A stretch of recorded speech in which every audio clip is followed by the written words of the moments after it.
Good morning छात्रों। आज के PG science college Kalwar Jaipur की ऑनलाइन क्लासेस में आपका हार्दिक स्वागत है बच्चों।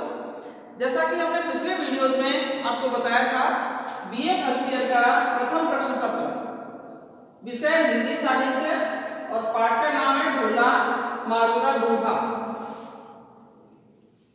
पिछले वीडियो में आपको बता दिया गया, इससे संबंधित ढोला राजकुमार का नाम है, जो एक व्यक्ति है, मुख्य नायक है, और मारूरा दोहा, ढोला मारूरा दोहा यानी ढोला के जो प्रेमाख्यान, ढोला मारवाड़ी से संबंधित जो प्रेमाख्यान है वो दोहों के माध्यम से बंधा हुआ है, दोहों के माध्यम से लिखा गया है, यह रचना की गई है उसकी।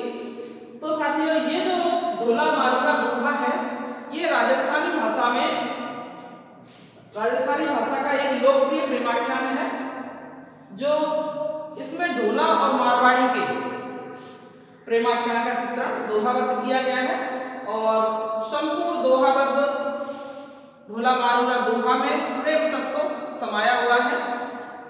और आगे देखेंगे इसको, जैसे इसके मुख्य जो नायक हैं या पात्र हैं वो कौन है।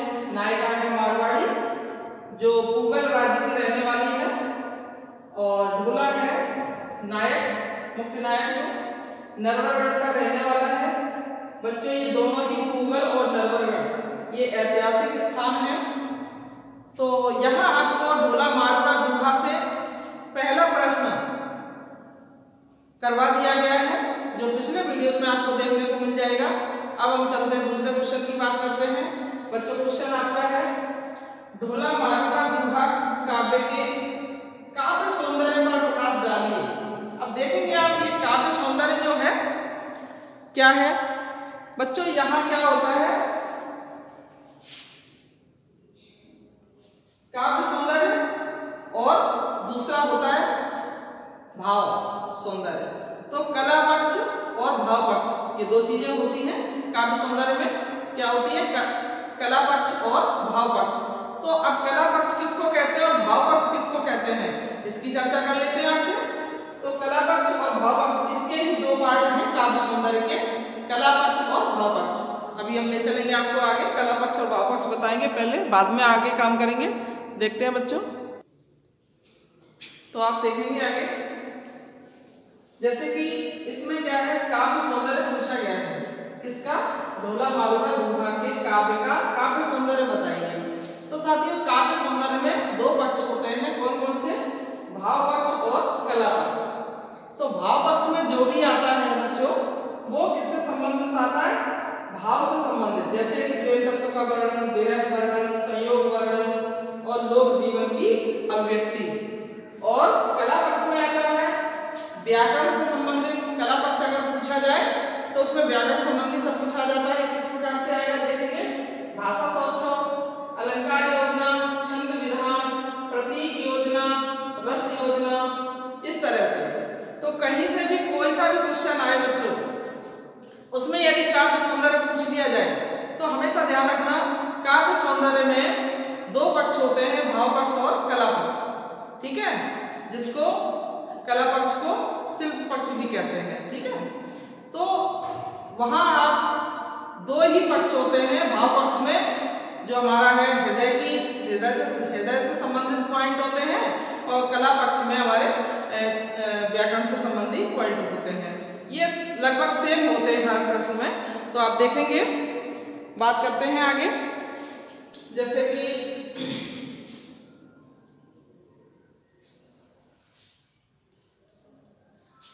यहां बात करेंगे सबसे पहले भाव पक्ष की।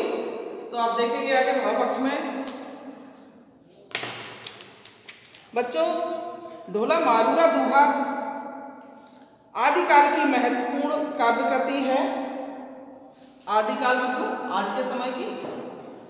तो बच्चों, आदिकाल मतलब आदि, बहुत पहले, जो पहले जो समय चलता था, जिस समय कोई विज्ञान ने कभी कोई ज़्यादा आगे प्रसिद्धि नहीं पाई थी, विज्ञान का ज़्यादा वर्चस्व नहीं था, जिस समय मोबाइल और टीवी, दूरदर्शन ये नहीं हुआ करते थे, उस समय की बात है बच्चों।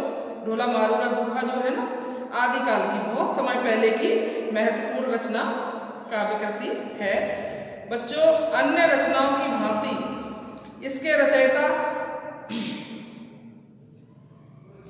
रचनाकार, मूल पाठ आदि के बारे में विद्वान एकमत नहीं है, जैसा कि हमने पिछले फर्स्ट क्वेश्चन में आपको बता दिया है।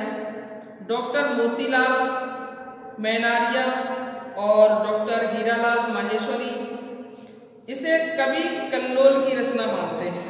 जैसे कि हमने 3 कवियों के नाम बताए हैं आपको, तो उनमें से कवि कल्लोल की रचना इसे मानते हैं। किसको? ढोला मारूला दूहा को।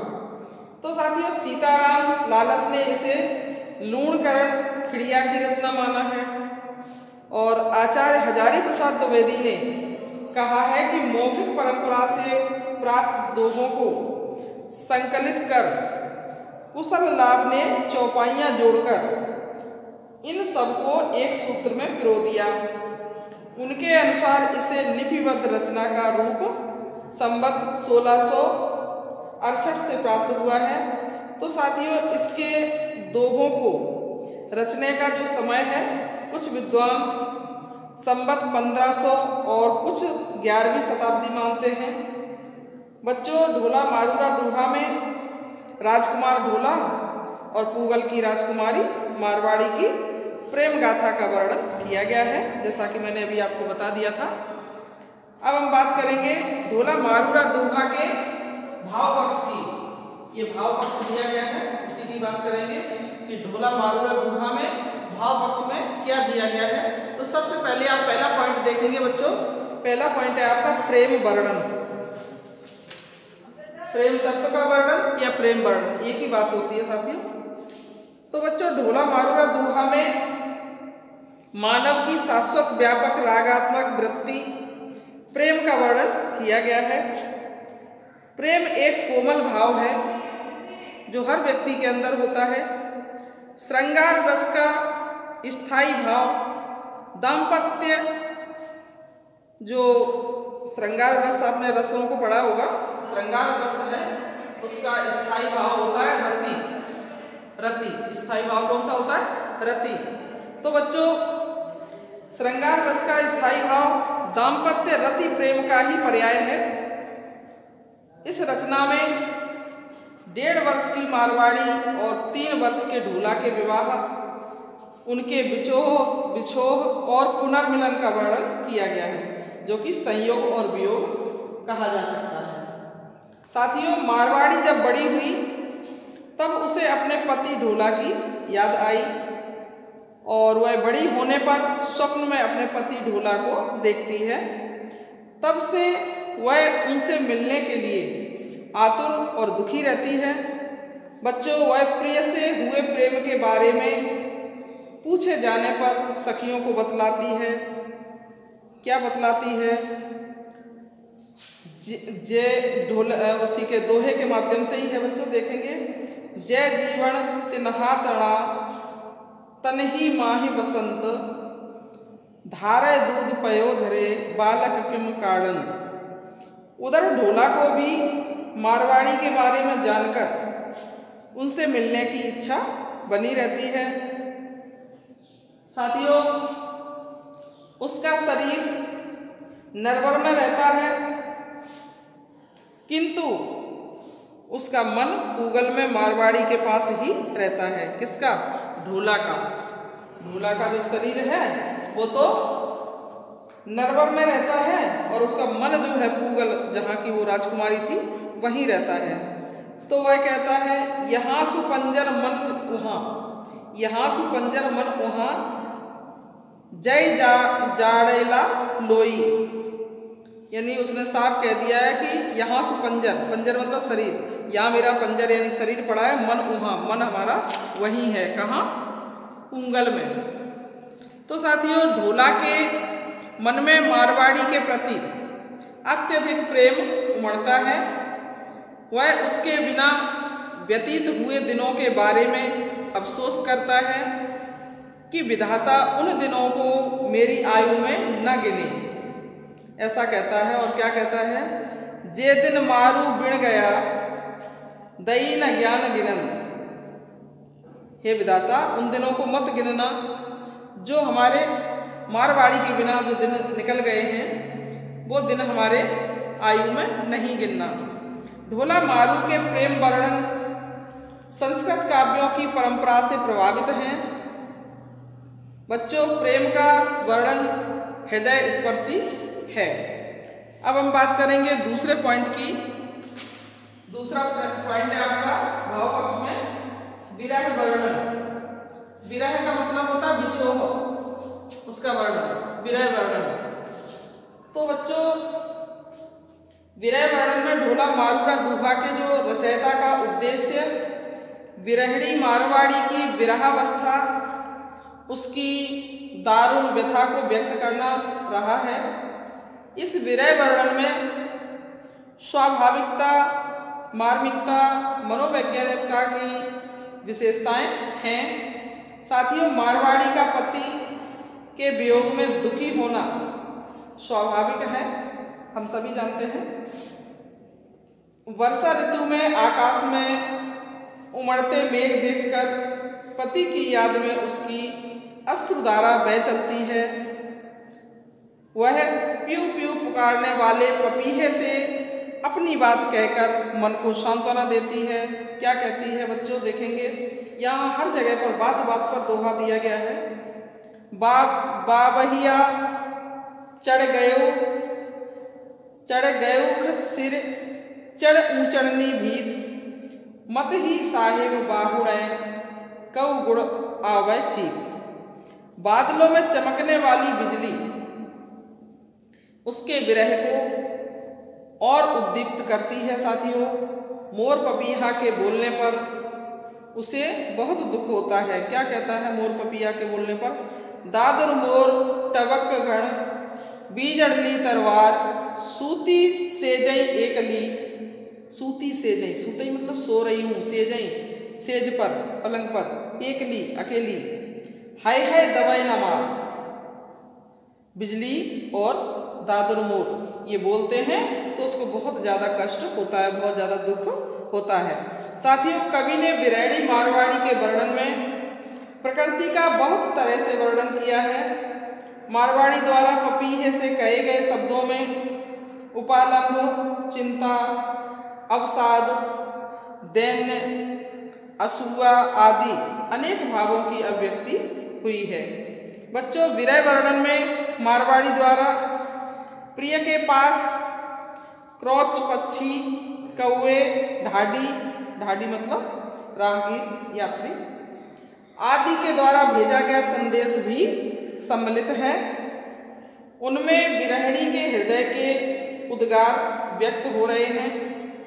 तो ये बात हुई हमारे विरह वर्णन की कि विरही व्यक्ति कोई भी हो बच्चों, जो प्रेम भाव में पड़ गया है, उसका विरह सबसे अलग होता है।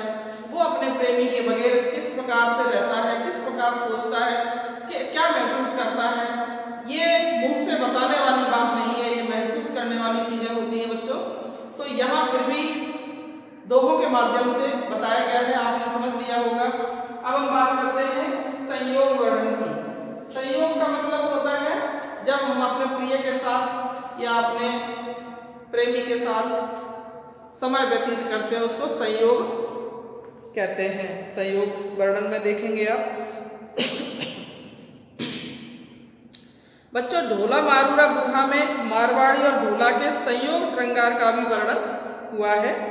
ढोला ढाडियों से मारवाड़ी का संदेश पाकर ऊंट पर सवार होकर उसके पास पूगल पहुंच जाता है।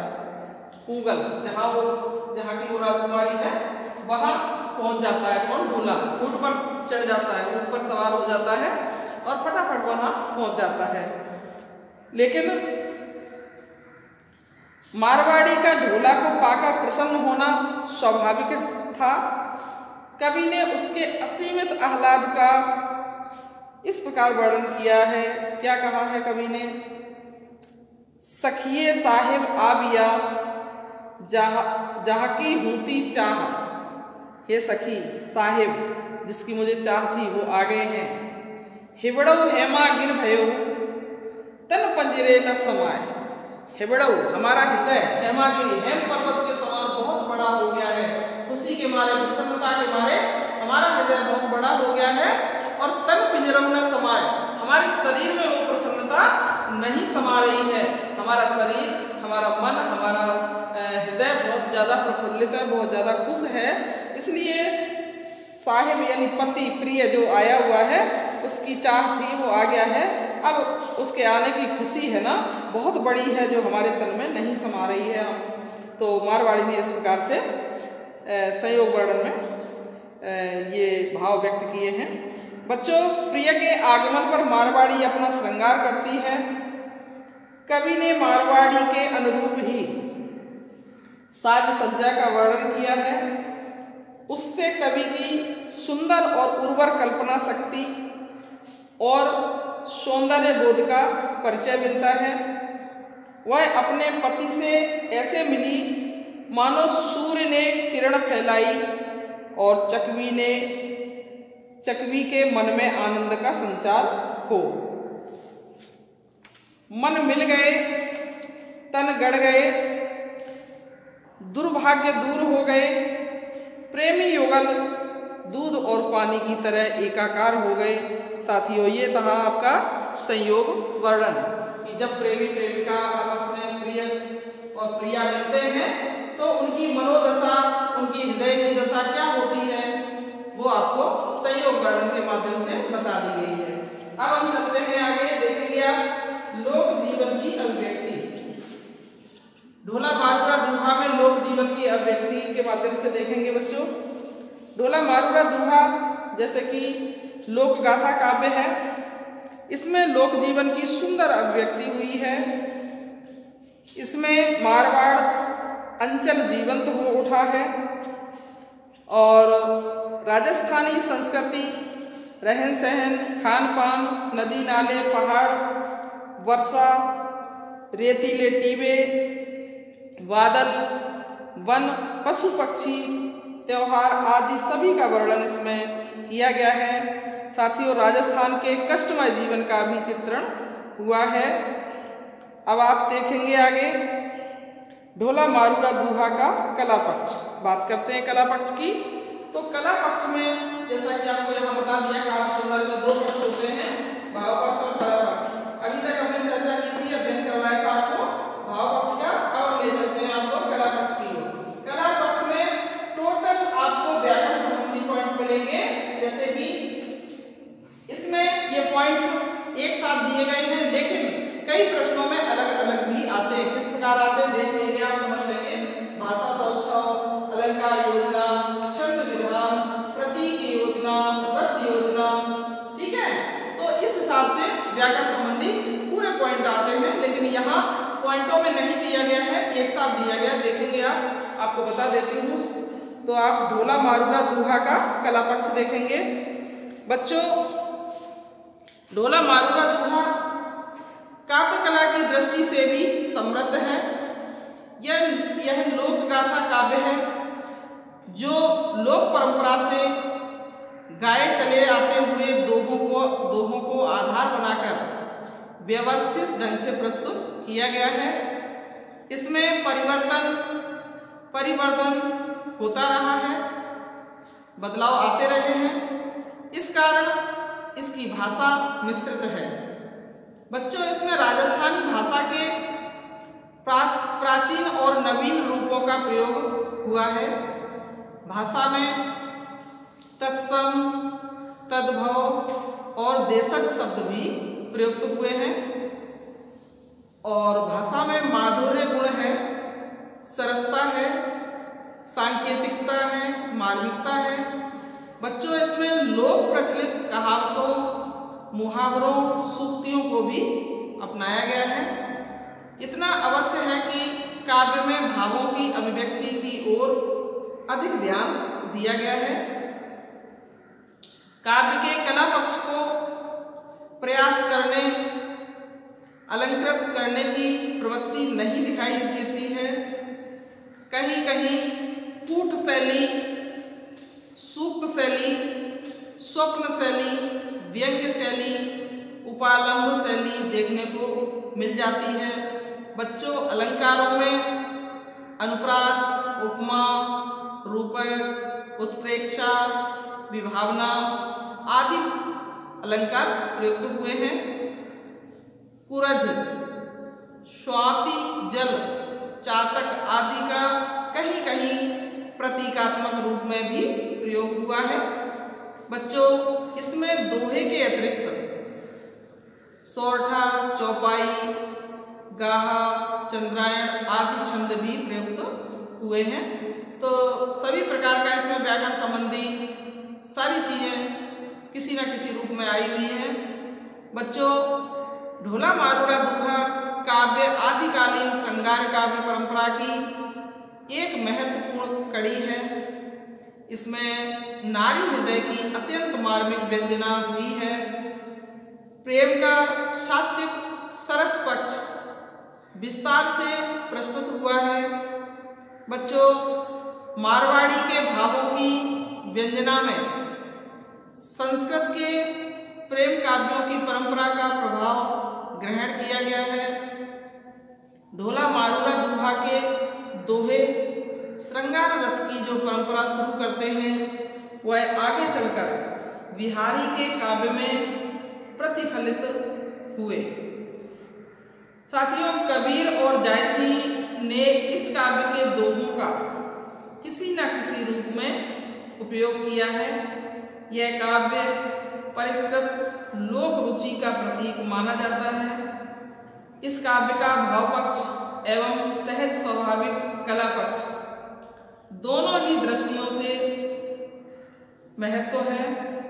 परवर्ती हिंदी साहित्य को समझने की दृष्टि से इस काव्य का बड़ा महत्व है। साथियों, अब आपने देखा होगा कि ढोला मारूड़ा दुहा का कला पक्ष जो है उसमें सभी तरह की जो भाषाएं आई हैं, शैलियाँ आई हैं, जो भी उसमें तरह तरह का व्याकरण संबंधी जो तत्सम तद्भव शब्द आए हैं उन सभी का वर्णन इसमें किया गया है। जैसा कि मैंने अभी बताया था आपको कि कला पक्ष जो है वो काव्य व्याकरण संबंधी होता है। तो आप समझ गए होंगे, ये आपका जो है ना काव्य सौंदर्य दो पक्षों में बटा हुआ है। दोनों पक्षों का हमने अध्ययन करवा दिया है आपको। तो ये आपका तीसरा क्वेश्चन भी कंप्लीट हो गया है। अब हम चलते हैं आगे, देखेंगे आप आगे।